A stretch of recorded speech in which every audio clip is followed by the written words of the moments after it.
안녕하세요, 루장입니다. 장 초반부터 제롬 파월 의장 발언에 대기 중이었던 장이 시작이 되면서 불안한 출발을 보였는데요. 인터뷰가 시작이 되고 추가 금리 인상 가능성 시사에도 증시는 일제히 상승세로 마감을 하였습니다.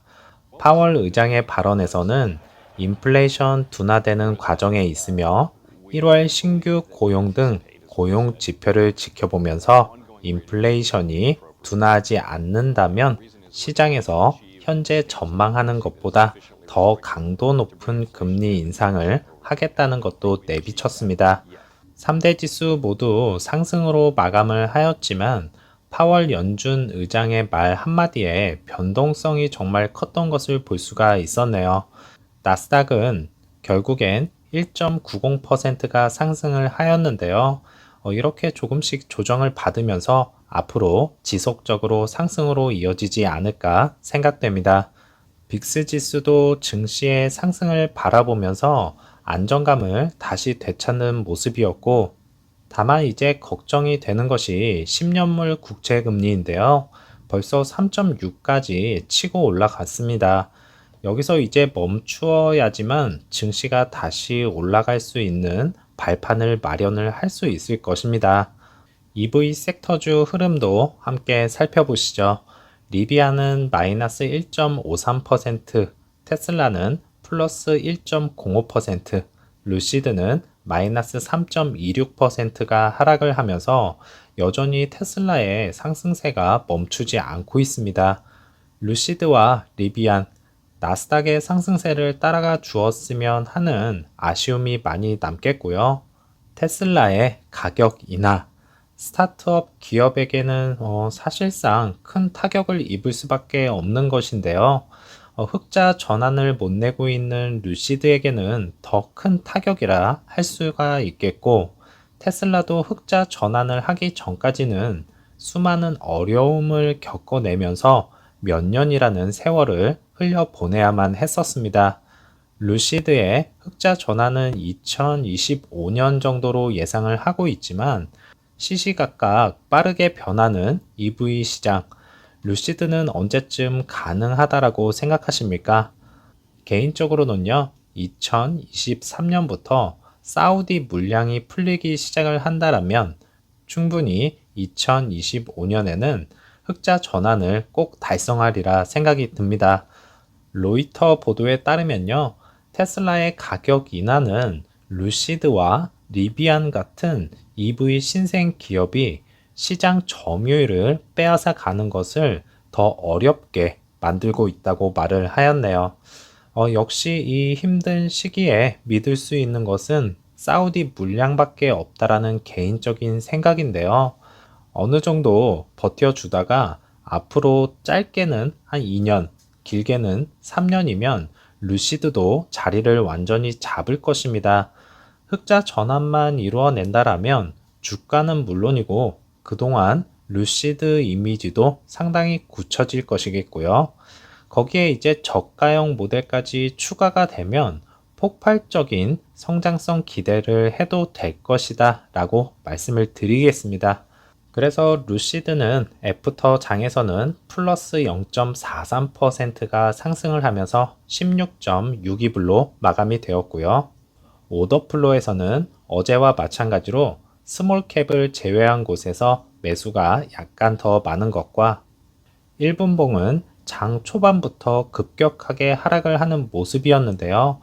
장중 마이너스 6%대가 넘는 하락폭을 보여주었습니다.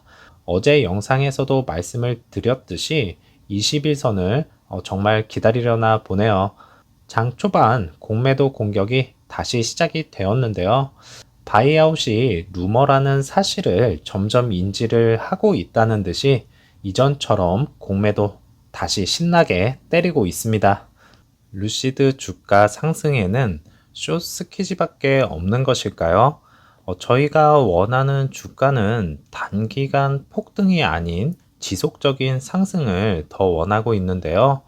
공매도 비중과 이자 부담률이 상당히 높다는 것은 누구나 다 아실 듯 하고요.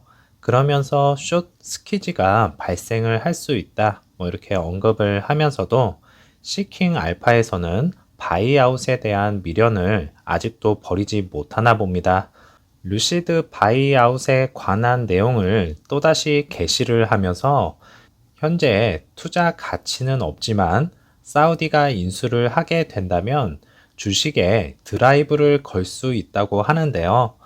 펀더멘탈적으로는 상당히 리스크가 크다는 것을 강조를 하였고, 여전히 가치주는 아니라고 말을 하면서도 인수 절차가 실제로 실현이 되면 주주들은 많은 돈을 벌 수 있다고 하였습니다. 아직도 바이아웃에 대한 잠재적인 리스크에 벗어나지 못한 모습이었고요. 못해도 실적 발표 때까지는 이러한 내용들이 지속적으로 나올 것으로 예상을 하는데요.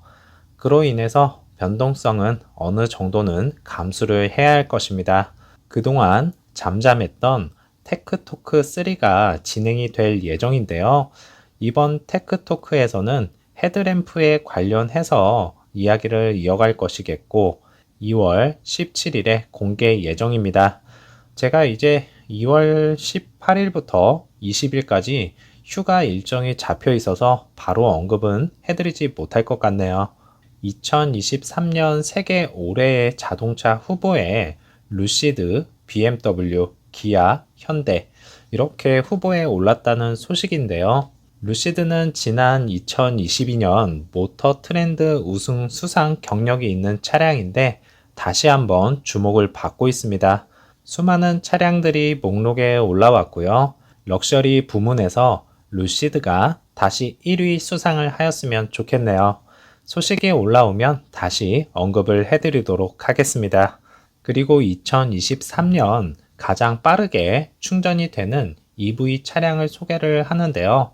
말씀을 드렸듯이 마일수도 중요하지만 충전 속도 또한 정말 중요합니다. 당연히 루시드가 1위를 차지를 하였는데요. 300kW에 15분밖에 걸리지가 않고 에어 퓨어가 이제는 생산이 되는 만큼 퓨어 모델을 본격적으로 밀고 갈 생각인 것 같습니다. 정말 운더박스가 제대로 한몫을 해주면서 앞으로 루시드의 미래를 밝게 비출 수가 있겠네요. 2위는 의외로 EV6와 아이오닉 5. 이제 300kW에 18분이 걸리고요.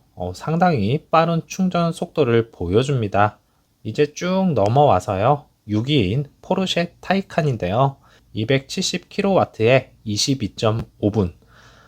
이제 20분대를 넘어서면서 여기서부터 진정한 기술력의 차이를 보여주고 있습니다. 피터 롤린슨이 이를 갈고 있는 테슬라인데요. 모델 S 롱 레인지가 250kW에 27분이나 걸리지만 앞으로 300kW급으로요. 업그레이드를 할 예정이라고 하니까요. 그때 다시 충전 속도를 체크를 해봐야 되겠고 테슬라라는 브랜드 이미지 성공으로 차량 판매가 가장 많다는 것은 인정을 해줘야 합니다. 그리고 이제 테슬라가 없었더라면 EV 시대는 그렇게 빨리 찾아오지 않았을 것이고요. 내연 기관의 파일을 EV가 점령을 하기 전까지는 EV 섹터주는 함께 가야 된다고 저는 생각합니다. 그래야 EV 제조업체들이 살아날 것이면서 EV 전쟁이 본격적으로 시작이 되면 그때부터 진정한 경쟁이 시작이 될 텐데요. 그러면 루시드는 두 개의 팩토리 확장으로 잘 돌아가고 있을 것이고 여기에 플러스 더해서 중국 공장까지 이루어진다면 정말 빠르게 중국 공장은 지어질 것입니다. 사실 애리조나 페이즈 2 공장이 너무 느리게 지어진다는 것은 약간은 답답하기는 하지만 성장하는 과정의 일부라고 생각을 해야 되겠죠. 테슬라의 점유율이 상당히 높은 가운데 럭셔리 분야에 파일을 얼마만큼 뺏어오느냐가 루시드에게는 큰 과제일 것입니다. 하루아침에 이루어질 수 없다는 것을 너무나도 잘 알고 있고요. 생산 물량에서도 많이 딸리고는 있지만 세계의 팩토리가 풀로 돌아가는 날이 꼭 올 것이고요. 생산량도 크게 늘어날 것입니다. 그때까지 인내심을 갖고 잘 버텨봅시다. 오늘도 즐거운 하루 보내시고 저는 다음 영상에서 찾아뵙겠습니다. 감사합니다.